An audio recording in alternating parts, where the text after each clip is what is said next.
Magandang umaga, Dol. Ito yung kagandahan dito sa probinsya, Dol. Grabe ang ng simoy ng hangin. Wala talagang pollution at saka ang sikat ng araw. Ayan, oh. Lumabas na yung araw. Ngayon, Dol, ang oras mga 6 pa lang o 6. Basta 6 pa, mahigit. Yun yung mga palay dito, Dol, malapit na mamunga. Yun, makakakita ka dito ng mga kalabaw na pinapakain dito sa ng palayan. Hindi kasi tinaniman tong kabilang palayan doon, kaya nanuha ng kalabaw.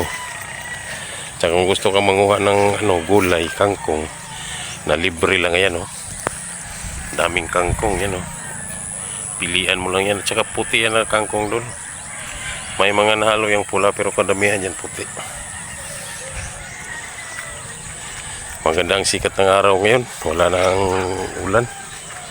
Natapos na siguro yung tag-ulan. Baka papalit na yung tag-araw dahil March na ngayon. March 6 yata yun ngayon. March 7. Galing ako ng baboy. Nagpasaw. Papunta ako ng pauwi na ako. Pauwi na ako sa amin. Dahil tapos na ako pasa. Ito yung ko. Lagay ng pagkain ko ng baboy.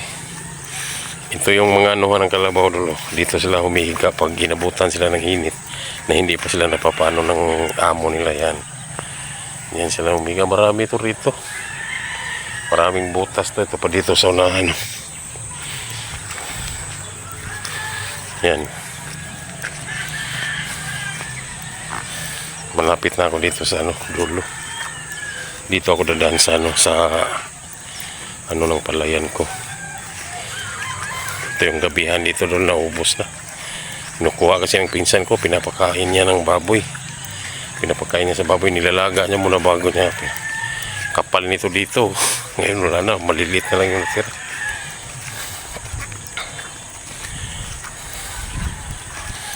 Dito, naubos niya dito banda.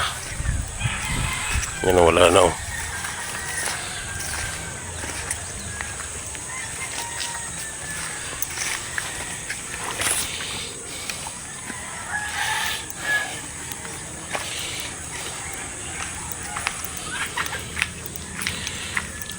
Uta, no? Masuk kita mo yung puso box. Aw. Kung tawag kasi ni. Kuna ba pana? Ha? Namoy pana. Mayroong videohan ba eh? Video ito. Yan dyan, ningan to sa YouTube mo ni. Utan sila og kanang pana og tangkong. Ilaluan nila ni og baka. Agi, tinabal. Oh, tinabal. Tinabal. Tinabal na si Piata. Tinabal. Doon, uuwi na ako. Galing, duman ako kilambal ng sila ng gulay. May tubig pala yung ko, palay ko. Galing to sa taas dahil nagpatubig yung doon sa taas. Dumaan dito. Ayan, oh. Kasi wala ganong tubig sa sapa. Dito marami kang makukuha na tangkong. Pupunta ron.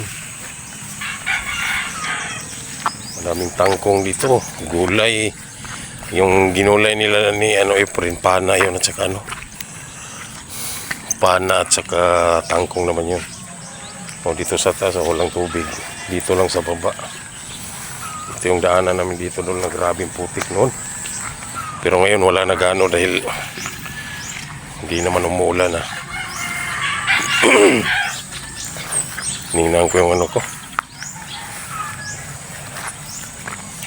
Medyo hindi maganda yung tubo dito sa bandang taas. Yan, sira yung niya doon. Pero inisprehan ko na to. Pag ibinabad mo rin din ng tubig, lalo siyang masisira. Pagbabayaan ko munang ganyan. Yung dito sa taas dahil may tubig nga doon sa dito dumadaan. Tingnan ko nga dito siya, ayan, dito siya pumapasok. Kaya nagkatubig doon. Ito, dito siya pumasok. Kaya may tubig doon sa baba.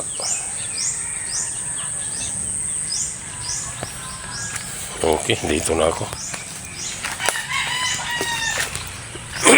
Malapit na ako sa karsada.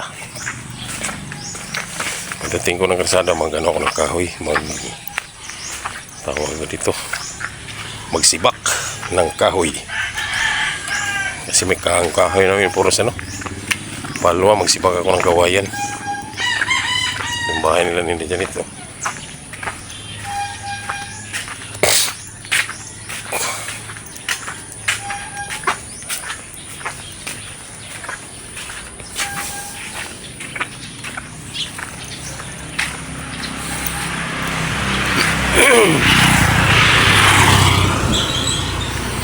Yan, dito na ako sa kalsada doon.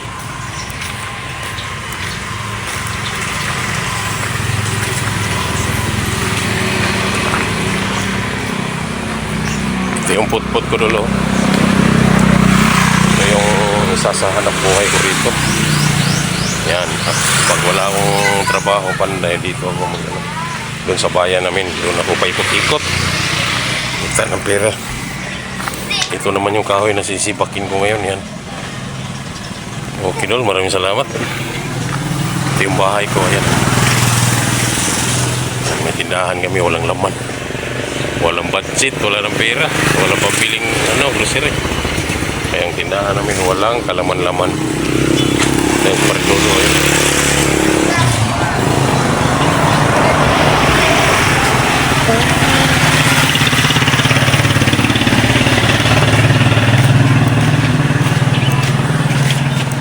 Ito yung tindahan namin dulo. Yan. Wala nang laman. Wala nang kalaman-laman.